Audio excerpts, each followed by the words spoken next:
You're listening to Sox in the Basement, a production of the Broadcast Basement Limited, where every show is 30 minutes of good and comes from a basement bar on the south side of Chicago.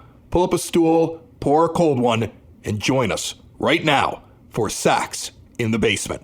Heard everywhere podcasts can be found, and always at soxinthebasement.com. I'm going to kick off the show by just getting out of the way that Jerry Reinsdorf is a coward.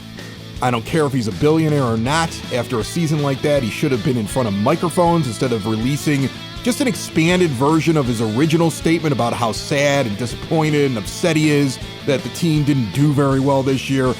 If he's not in front of microphones, at least when they announce the new manager, it really needs to be noted by the press. It was insulting, Ed, to see it on social media. It felt like an invasion of my personal space to see it in my inbox when they hit send and sent that garbage. They're like, oh, I'm so sad and we're going to get better. And nobody believes you. You're cutting payroll. You hired internally at GM. You have had so many things written about you to prove that you're never going to change after 40 years of being one of the worst owners in sports. Definitely one of the worst owners in baseball history. And then to get that thing inside of my mailbox, I reported it as junk mail. That's what I did. And then I moved on with my life. It's just not Jerry's words either, is it? No, somebody wrote that. Somebody wrote that and he signed it. We've talked about that. Yeah, and that's when you see a press release like this, it really is, it's just by the book, by the numbers. Let me respond to Ken Rosenthal. Let me respond to ESPN. Let me respond to all the criticisms that have been played out in the national media as the White Sox broke the record for the most losses in a season. Jerry has his name, not even his signature to it, right? It's just Jerry Reinsdorf in italics. I mean, it's not even something where you could sit there and say this feels like his personalized, his deep, actual, heartfelt sentiments. There's no personalization for somebody who thinks of all of us as peons and just the little people who get in the way of his billionaire fantasy of running a baseball team into the ground. Look, that letter, they probably started crafting it the day after the Rosenthal article, when the reports are that it was an all-hands-on-deck meeting in the front office. That's probably the nexus, the beginning of that letter that eventually goes out, and many people probably had their hands in it, and Jerry Reinsdorf probably had very little to do with it. He probably looked at it and said, yeah, go ahead, send this out. I'll give him that much, and I'll give him that. There are some things that are said in this letter, and there's some things that are coming out of the White Sox that they have to say, and they have to honestly believe, because you can't repeat this in any way, shape, or form. Listen, if you want to prove to me that you're going to make changes, it all starts with what you're going to do with the current roster going into the offseason. If I don't see a real change in philosophy, if I see them basically bring everybody back, then no, there is really no change. Nothing's going to happen. I'll feel a little crushed, but I'll have expected it. Because, look, Yoan Moncada and Max Stassi should be bought out for $5.5 million. You have Benintendi and Luis Robert Jr. on the books for $32.1 million. You got a couple $1 million in salary that's either deferred or that is carried over, and then you've got the ARB candidates. I'm not giving arbitration to anybody except Garrett Crochet, who may end up getting traded. Bob Nightingale saying that, even though Crochet wants an extension, the team's leaning towards trading him. And I take that one with a grain of salt. I normally listen to a lot of what Bob says, but throughout the year, Nightingale kept pushing they're going to trade him thing, and we always felt like Getz may not really want to trade him. He's only going to do it if it's the right deal, and it was Tony that's likely talking to Nightingale, who has different designs on things. So that's still going to become an internal thing inside the building. But Crochet gets offered arbitration, but I'm not giving arbitration to Nicky Lopez, who made $4.3 million and will get a bump. He's not worth it. Andrew Vaughn does not deserve $5 million next year for being a negative F WAR player and a just above zero B WAR player. I don't care if he was one of the better offensive weapons that you had. Every weapon on the team was bad. He's just the best of crap. That's not worth $5 million. Tim Elko can go and play first base. And let's be honest, as we've said before, don't offer any arbitration. Have the lowest payroll in baseball. Sit at around $90 million, $93 million. and you have $50 million to spend. Bring in some pieces. Bring in a hitter or two. Have one of them stand at first base. It's the deepest position in free agency right now. And I'm not saying you have to keep that guy. I'm not saying you sign him to a 5-year deal. You might want to, but at least have pieces you can move at the deadline if that's the direction you're going in. Nobody's going to want Andrew Vaughn at the midway point. There's no value to get rid of him. And all he is just a space filler. So don't offer him arbitration. Chris Flexen, I'm not offering it to him. Yeah, I know he battled in there and he was trying really hard and the team let him down a lot of times. But his whip, his walks and hits per innings pitch is like 1.5. That's terrible for a starting pitcher. He would not make any other rotation in baseball. He's just one of the better pieces in a pile of crap. You have so many young pitchers, 7 or 8 of them right now, that have touched the major leagues in some way that may be part of your future in the rotation. You should be pitching those guys. Move along from him. Spend your money on relief pitchers and bats. You can flip them in the middle of the season unless you catch lightning in a bottle for prospects, high-end prospects, top 100 prospects, guys that are up high on lists in other organizations. Go grab a couple of good relief pitchers you can move. Teams are always looking for them. Go sign a couple of bats. Maybe one of them's long-term. Maybe one of them is somebody who you think you could flip later on. Use your money that way, have a low-end payroll, be a better team, and drop guys like Sheets, Steven Wilson. I mean, Matt Foster, maybe I keep Matt Foster on. He's like the one guy I went back and forth on. Maybe I keep him. Jimmy Lambert. I mean, he's been on the show before, but I don't see anything Jimmy's done. He's 29 years old right now. He's not going to become anything for you. Danny Mendick, nice guy. Goodbye. I'm not giving anybody on the arbitration list a tender except for Garrett Crochet. If you do that, then I will accept whatever you do this offseason as you have a plan. If you bring back garbage just because you're afraid to move on from it because it might get better, and it probably won't, but it might get better in another organization, then you're cowards just like your owner, and there is no change to what's going on the South Side. Yeah, I mean, you bring up a name like Matt Foster as a potential tender candidate. I would allow for some of that, a little bit of a Matt Foster here or there, okay? Because there are some guys that you just sit there and go, well, what am I going to spend on the free agent market to replace Matt Foster in my bullpen? And if what his anticipated contract amount, his anticipated amount in arbitration is going to be, it's probably $1 million because he made $750. Yeah, so if he's going to be a guy that you're going to basically sign out in free agency, and you like Matt Foster, okay, that makes sense. But to your point, Chris Flexen is going to get a bump. No, you don't want Chris Flexen getting a bump. And Andrew Vaughn is. The experiment is over, okay? He's not going to live up to the hype. I think the previous regime ruined him by rushing him to the majors. I will die on that hill. And he might be a good dude, and he might have a future somewhere else, but he might also be somebody that, I stumbled across a video on social media of Trevor Bauer pitching to Luke Voit. Remember when Luke Voit was a thing? Right. He was hitting home runs and playing first base for the Yankees. Andrew Vaughn and Luke Voit. There's not much of a difference there. I don't know. I might have taken Luke Voit over the last year over Andrew Vaughn. I mean, look, you might have. Andrew Vaughn and his story and what happened behind the scenes and who was responsible for him being rushed up. Do you wonder if Getz keeps him? It's because Getz was one of the voices that believed in him so much. Like, if Getz moves on from him, you can sit there and say, well, he didn't make the pick. He didn't select him. Yeah, he was in charge of player development, but he might have been the guy in the room saying, it ain't time to bring this guy up yet. If he keeps him, then you start to feel like Getz was also one of the problems in the Andrew Vaughn debacle. Yeah. Because why would you keep him? There's no logical reason. If you are a stone-faced general manager who is trying to rebuild something from basically nothing, and you're trying to tell me that you're going to change the way things operate in there from top to bottom, and what the last regime did was not you, even though you were in the building, I don't see how you look at Andrew Vaughn, his production, what he does, the streakiness, the replacement levelness of everything, the bad defense over at first base, and justify keeping him around. There are players that are going to be floating in the Major League Baseball ether as free agents that you could sign that you'll get better production than Andrew Vaughn. Rowdy Tellez just got dropped from the Pirates, and Rowdy's numbers aren't great. They're not great, but Rowdy Tellez probably is cheaper than $5 million. Right, and he's the same guy.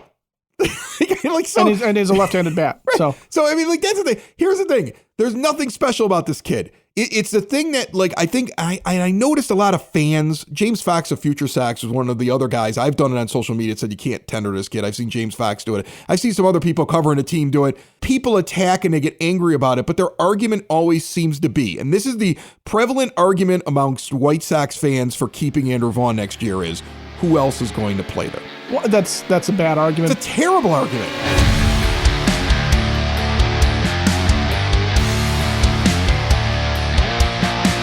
Sox in the Basement listeners, keep mom and dad, grandma and grandpa out of assisted living and help them switch to a new age of life with Hyatt Home Medical Equipment.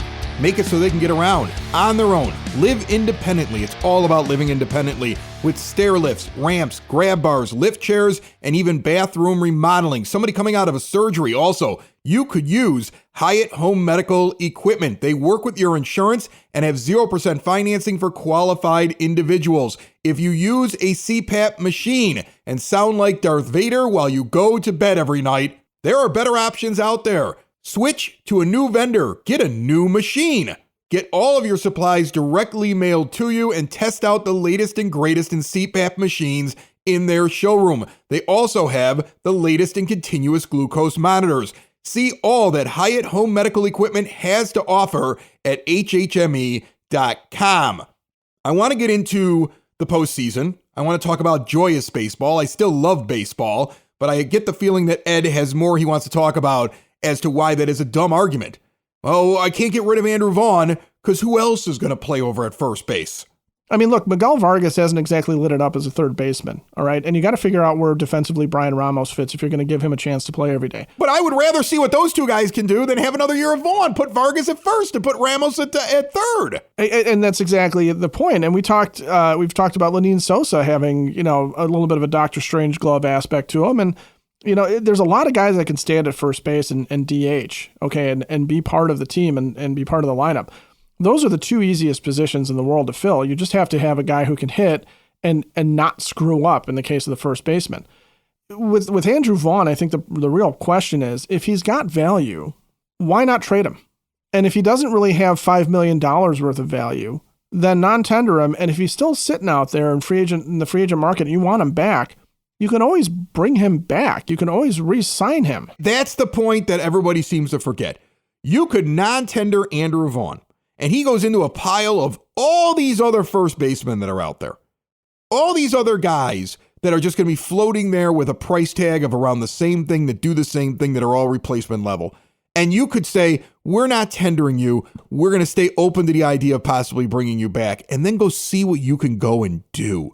And you could still find Andrew Vaughn or somebody just like him in the latter part of the offseason. Locking yourself into this guy like he means something is ridiculous. I don't care if he's the nicest guy in the world. I don't care if he's just an absolute sweetheart and everybody in the building loves him. He walks along, he pets dogs on the head and he kisses babies and he's just the nicest guy in the whole. It doesn't matter. It doesn't matter. This is a business. This is a game that is so many people rely on. Like, everybody always sits there and says, well, it's just a game. I want to like my players. Forget that. I want to win, first of all. So I really don't care about how nice you are. I care about how well you play the game. And I want to see the team do well. And what people don't understand is when the team does bad, everybody falters. People outside of the ballpark falter. Grandstand Sports has a harder time selling stuff. Cork and carry at the park. I mean, as many people go there because they listen to us talk about them. It's hard to draw crowds like you normally would draw. You have a lot of small business owners around the ballpark that I'm sure that I know are feeling the crunch of this. The only guy who's not feeling the crunch is the billionaire. The billionaire is doing just fine. Everybody else, people can lose jobs. Coaches can lose jobs. A lot of livelihoods depend on the performance of the team. So before you start worrying about Andrew Vaughn's feelings or what kind of a guy he is, start thinking of what happens to all the other innocents that depend on the team playing well and Andrew Vaughn being a good performer or whoever's in his spot being a good performer. Keeping him around can harm other people that don't really deserve it. He's not a good enough ball player to give $5 million to and stick over at first base for the next 162 games. He's not. You have to start making a change in your organization. You should start with a base of Tim Elko standing at first base, and then if in free agent, you find somebody that you want to put there. you go sign that guy and he goes back to the minors. Or you sign somebody and he platoons with them at first base and DH like they did with Sheets and Vaughn. But Sheets and Vaughn don't need to be there anymore. Whatever you do in the future, those two guys are not part of it. And if they are part of it, every single thing you're saying, every single thing you're writing, everything you're telling me about how you're going to change things is BS. Because nothing's going to change. It doesn't matter if you change your analytics department. That's not going to magically make Andrew Vaughn a better player. It's just not. Go in another direction. For those that are sitting there saying, well, he's one of the faces of the franchise, or, he is one of my favorite players. How? My question to you is how? Because first of all, when it comes to personalities in White Sox history, not every single person who is a beloved White Sox player, who is somebody that we all sit back and sit there and go, wow, I really loved him, was this, was an effusive, great personality or a wonderful charitable person. I mean, by all accounts, for example, AJ Pierzynski's not very well liked by a lot of people. However, White Sox fans have a very positive opinion of AJ Pierzynski in general, right? He's beloved on the South Side because he was the catcher and one of the big personalities for the World Series winning White Sox. And, you look back through history, I mean, it's not a necessity to have guys on the team that are nice guys. Here's a perfect example, Ed, because I want to get to the baseball playoffs thing. So I'm just for anybody that's trying to figure out what Andrew Vaughn is, let's compare him to another guy that used to hit in the middle of the order. He shows up every once in a while as a ambassador for the White Sox. I've seen him sign autographs on different levels and played some first base, some DH, sometimes some outfield. He played 10 seasons in the major leagues, most of them with the Chicago White Sox. And over those 10 seasons as a 10.7 win above replacement B-WAR, which means about 1 win above replacement level player. I think that's better Psycho right Lions? now than Vaughn. No. Dan Pasqua. Oh, Dan the Hammer Pasqua. Dan Pasqua, 244 career hitter with a 768 OPS. Andrew Vaughn, that's right now like what he strives to be. Right. So I don't know why I want to keep Dan Pasqua on my team, no matter how nice he is, if I want to get better. And I don't know why I want to keep Andrew Vaughn. Let's talk about the postseason, because there's going to be good baseball played, and I enjoy the postseason, and I enjoy watching good baseball be played, and I wish it was my team that was doing it, but I was looking at the teams that were in it, and I was curious, my friend, is there anybody that you are rooting for? Before we go through who we think is going to win, is there anybody that you're rooting for or heavily rooting against? Because I know that I would love to see a couple teams win it. I would love to see the Brewers win it, because they've never won one. I would love to see the Padres win it, because it's a smaller market team that spent money, even though they could have sat back and not spent money. And they could have just reaped the rewards of the revenue sharing thing. And I would like to see an owner who does that see a victory as a message to other owners. I'm a fan of the Phillies. I am. And it's going to be hard for me not to root for a team that could have been my team, because we should have had some of those stars that are on that team, and them winning is just another thing that shows that the White Sox screwed it all up and should have gone out and gotten guys like Bryce Harper and Kyle Schwarber and Nick Castellanos, and they should have overpaid enough to get Wheeler here. That team right there is what the White Sox could have been team. So on the National League side, I've got plenty of them. I have a hard time rooting for the Orioles because they were stingy with their prospects, and I hate them. Yankee fans are obnoxious, even though one of my best friends is a Yankee fan. They're obnoxious.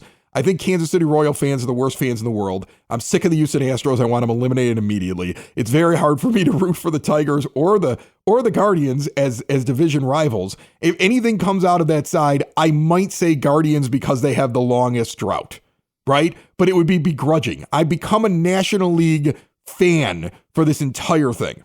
Yeah, I mean, I agree with you. I don't love the idea of a Detroit Tigers or a Kansas City Royals World Series victory. Cleveland, yes, it would be nice to get Cleveland off the schneid, I guess. To a certain degree, I can go along with breaking long streaks, but it just, the only positive about any of the three AL Central teams that are in there taking it all the way to the World Series or even winning the World Series is just another nail in the coffin of a 2024 White Sox season that was also predicated on the idea that you could compete in the weakest division in baseball, the one that has now 3 playoff teams on the AL side.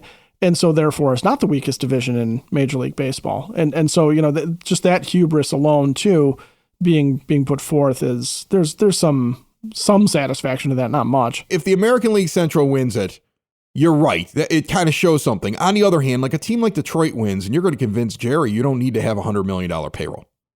That's the problem. Which is fine. You know what? And I'm okay with the idea that a team that doesn't have a $100 million payroll could win it. Okay.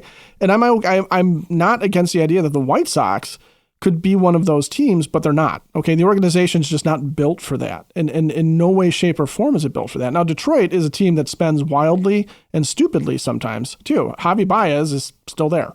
So you have some of that going on. Really, I would like just somebody from the AL to be cannon fodder for the Phillies. I'm going to go along with you on that one. I mean, the Brewers are another team that it's been a long time for them. They never won one. I don't think they've ever won one. No, you're right. I don't think now you mentioned that. As the Pilots or as the Brewers, they have never won one, and neither have the Padres. Neither have the Padres. Yeah. So it'd be nice to see one of those two teams get it. But I'm something of a Phillies fan too. One, because of the reasons that you laid out, where that's a team that we have. But two, admittedly, my brother-in-law is a huge Phillies fan. He's from Philadelphia. So the two teams that we talk about when we get together, we talk about the White Sox and the Phillies. They feel like a Southside team, right? They feel like a team that we could get behind. They got like attitude, and they're going to be the fun team to watch. And I lean towards them the last couple of years. So I'll probably lean towards them in any time that they're out there. But the Padres would be interesting. Like, it'd be nice to see the Padres work their way through their side of the bracket, right? Like, if they could get through Atlanta and then they can get past the Dodgers, shock that team. That's the evil empire. Beat them. And then you run into the Phillies. That would be a great NLCS. I would really enjoy that. Phillies NLCS would be a lot of fun to watch. Yeah. And I will say too, back to the AL side of things, it would be nice to see Detroit take out the Astros and then I don't care between Cleveland and Detroit who makes it to the ALCS on that side. But I will say that as much as the Orioles annoy the hell out of me with the way that they approach the trade market and their unwillingness to give up real quality guys and they're sort of hoarding these prospects that they don't even have room for, it would be nice for them to push past the Yankees and get back to the ALCS. They're another team that it's just been a long time, but it's poor ownership there too. So I don't really care if they win or not. But if they need pitching, like if the reason they lose is because they didn't have enough pitching, it would be poetic. And then maybe in the offseason, they become a trade partner if the Sox really want to move on from Crochet. Or if the Sox say, we've got all this pitching depth prospect-wise, why don't we swap a pitching prospect for a legit hitting prospect? Because that's something the Sox probably really want to do. Would make an awful lot of sense. That's their only, if you think about what the White Sox have, besides if somebody believes Luis Robert Jr. just needs to be in a better place, or somebody looks at Crochet and says, we're only looking at that first half because he hadn't pitched that much and we really value him. Besides those two pieces, it's their depth pitching-wise, young pitchers that they have if they want to actually make moves in the offseason to reshape the team. So a team falling short pitching-wise is good for the White Sox in the offseason. I mean, that's how I'm looking at it. Like, I'm enjoying October baseball, but I'm hoping that some of these teams that really should have made a move to add pitching and have the guys that we want, I hope they stumble because they didn't have the pitching. I hope they come out of it and go, we screwed up. Next year we need to do this. Let's figure this out. And the Orioles would be a perfect candidate because they may not go spend on free agent pitching. They may instead, say it's about time that we made a move and make a decision. Sox in the Basement listeners trying to make the most of your money. Give a call to Tom Walsh, your Edward Jones financial advisor. Located on the corner of 111th and Kedzie, but serving the Chicagoland area, Tom has a get-to-know-you approach and a do-the-right-thing attitude. He's been doing this for decades. It's all about knowing your options when you're investing and planning for your retirement. No matter what stage you are at, it costs nothing to check in with Tom. Give Tom Walsh, your Edward Jones financial advisor, a call today, 773-779-0023. Edward Jones, member SIPC. Let's go through this before we get done. I want your actual picks. Who you think is going to win. Okay. We'll start on the AL side. We've got the 3-seeded division-winning Astros hosting the Tigers. And remember, game 1 of these wildcard series will be done by the time this show comes out, but it's a 3-game series. You never know where it's going to go. So we're doing this right now, talking before the games have been played. My sense is that the Astros have the advantage in that, and I think they win a wild card round series almost every time. Yeah, experience. They got pitching. Skubal goes out and beats Valdez in the first game. Like I said, if people are listening to this and the Tigers are up 1-0, they have a chance. If they lost, it's already over. That's kind of how I see that. If you look down at the other wild card team, you've got the Orioles, the 4 seed, and the 5 seeded Royals. The Royals are hot right now. The Orioles have been kind of stumbling a little bit. I honestly think the Royals, I think the Royals carry their momentum in. I'm not overly impressed. For as much as we talk about all the hoarded prospects that the Orioles have had, they're not showing up when it counts. Right. They feel like that team that gets to the postseason the first time, like the White Sox when they got there the first time. They against the A's, like it's going to be exciting, but they'll probably fall short. Like that's what I think happens with them. The talent is better on the Orioles side, honestly, but like the A's were with the White Sox in 2020, they're just not ready. Yeah, they're not there yet. I think next year they make a deep run. So before we go over to the National League side, that gives us the Guardians and the Astros, because we both seem to think the same thing. The 2 and the 3 seed going up to try to make it to the ALCS to get to the Final Four. Yeah, and I think the Guardians win. No, see there, I'm going to diverge. I think the Astros win. You think the Astros win? I do. I think the Guardians have enough pitching problems of their own that it's going to be difficult on them. All right. Well, I don't want to see the Astros and the Yankees. I think that would make me sick. I wouldn't watch it either. I wouldn't watch that series because I think the Yankees beat the Royals. So what you're saying is that do you believe that too? I think the Yankees win. Don't you think so?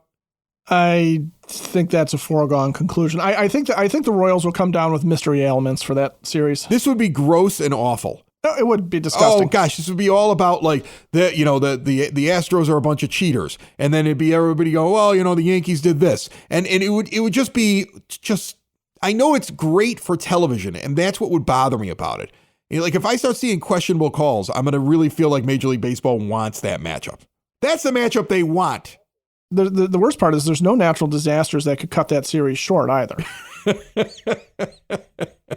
Yes. So unfortunately, we're going to have to watch the whole thing. So I will assume that you're right about the Astros. Gosh, please don't. I would rather, if the Astros face the Yankees, I'd rather see the Yankees. I know. I hate the Astros more than anybody. I hate them. I agree with you. I'd much rather have the Yankees come out of the AL in that scenario. And I do think the Yankees are going to make it all the way to the World Series. That would be my pick coming out of the AL. Astros, I'm going to hate it. I don't want to see them. I don't want to see the Astros ever win. But now here's the good news. Ever. Whether it's the Astros or the Yankees, that means that, and we've already talked about how we've got more that we want to follow in the National League and teams that we want to root for in the National League. It'll feel much better when the National League team wins over either the Yankees or the Astros. Whatever comes from the American League is just something I don't want. So let's figure out who makes it from the National League.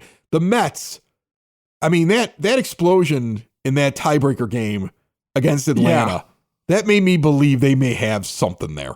And I really like the Brewers, but I think the Mets upset the Brewers.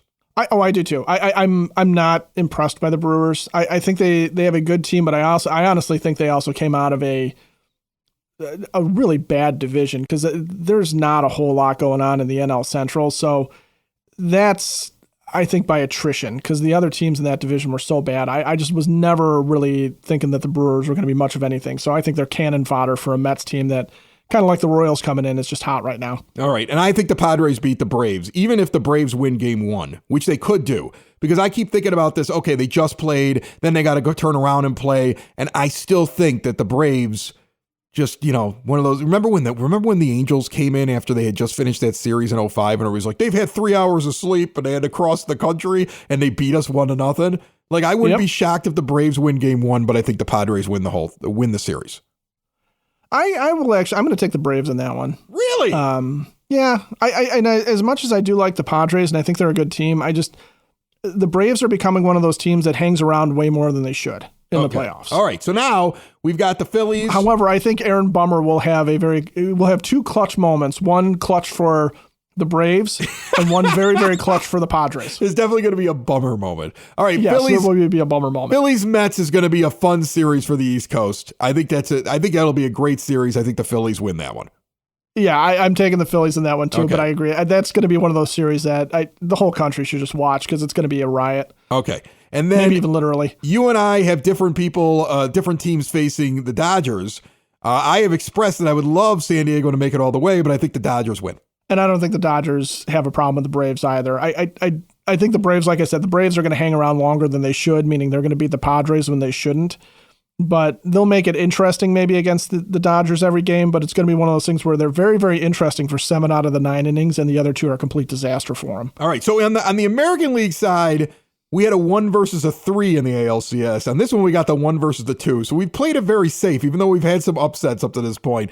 But now I got the 2 beating the 1 because the Phillies go to the World Series, and then I had the Phillies beating whoever is facing them on the American League side. And that's where I want to see it go. I will say I have the Phillies over the Dodgers. I have the Phillies in the World Series. I am not 100% convinced that the Phillies can beat the Yankees or the Astros. I think that's going to be a great series in terms of going back and forth. So I would almost want to call it a toss-up. But my heart, which is probably going to damn the Phillies, my heart is with the Phillies taking it. I think that's where my heart is too. Like I mean, like that's the team I think wins. That's the team that I'm going to enjoy rooting for. I will not have a problem rooting for the Mets. I would not have a problem rooting for the Brewers. I would not have a problem rooting for the Padres. Like, I mean, like, there's a lot of teams on the National League side that I would enjoy watching win and all have a legitimate chance. But the Phillies seem like not only the team that like my heart is being pulled towards, but like that I think could actually win the thing. Now, they'll probably get eliminated immediately by the Brewers, who I thought was going to be beat by the Mets, and we'll sound like morons on this show, but that's where we're at, I think. So I think that's where we're at. I think what we have is we've got Philadelphia playing the Yankees. When it's Brewers Tigers, however, we'll just look back at this and go, why are you listening to us? Brewers Tigers would be awesome. Seriously. Amazing like if you want to find like a miracle matchup, I want both 6 seeds. Imagine Detroit versus New York. Tigers Mets. The series nobody saw coming. Yeah, the series. Well, I'm trying to figure out which one is the matchup that will kill Major League Baseball ratings that they don't want. Oh, Tigers Brewers would kill Major League Baseball ratings. Oh, I think Royals Brewers would kill Major League Baseball ratings. Oh, yeah, Royals Brewers. Yeah, that would do it too. Royals Brewers would definitely kill Major. They would hate that. They don't want some of these teams to make it there. But the Royals or the Tigers making it to the World Series hurts their ratings. That we'll be talking 2005 numbers when nobody cared about the White Sox and the Astros. That's what it'll be. All over again. We'll get a mention. That'd be great. We get a mention. There you go. There you go. We'll get a mention and then almost immediately get bashed by the national media. Another indignation. Even their World Series, nobody watched it. The worst ratings since the 2005 World Series when the Astros were there against... what was this team? Was that the Cubs? Somebody. No, the Astros won it that year, right? The other Chicago team. It's another Chicago team? Sox in the basement. Sox in the basement. Sox in the basement. Sox in the Basement. Heard everywhere podcasts can be found and always on soxinthebasement.com.